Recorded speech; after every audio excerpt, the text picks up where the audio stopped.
21. list. Krásna hôrka. Pastier Bebek.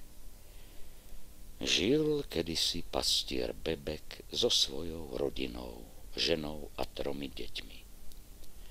Na živobytie si zarábal pasením a strihaním oviec. Život to bol ťažký a preto Bebek často sníval o tom, že je bohatý.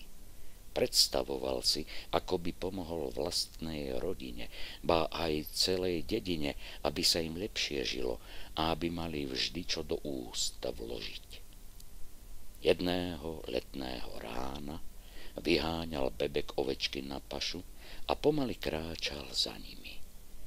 Ako tak kráčal a premýšľal nad ťažkým životom, zrazu zakopol o tvrdý kameň na ceste. Au, moja noha, už len to mi chýbalo, bedákal. Ako budem pásť s boľavou nohou? Sedel na ceste a pozeral na kameň, ktorý vyterčal z cesty. Napadlo mu, že kameň by mohol zraniť aj iných ľudí, a preto sa rozhodol, že ho z cesty odvalí. Ako sa pasoval s kameňom, zrazu sa pod ním objavila veľká diera. Čože je toto? Prebudila sa v Bebekovi zvedavosť. V diere sa niečo zalesklo. Bebekovi nebolo viac treba. Vykasal si rukávy a obe ruky vložil do diery. Po chvíli vyťahol medený kotlík plný grajciarov. Fíha, poklad. Našiel som poklad, tešil sa Bebek. Kameň, ktorý zakopol, si zobral ako pamiatku na túto pamätnú chvíľu a ponáhľal sa domov k žene a deťom.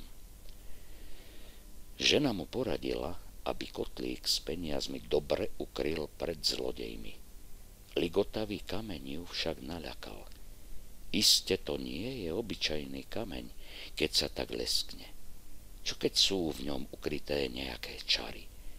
Radšej ho odnes pánovi, aby nám nebodaj nešťastie neprivodil. Bebek zabalil kameň do plátna a vybral sa k pánovi. Pán hneď spoznal, že je to drahokam. Bebek, našiel si diamant nesmiernej ceny, povedal. Povedz, čo za ňo chceš. Všetko ti splním. Bebek sa zamyslel.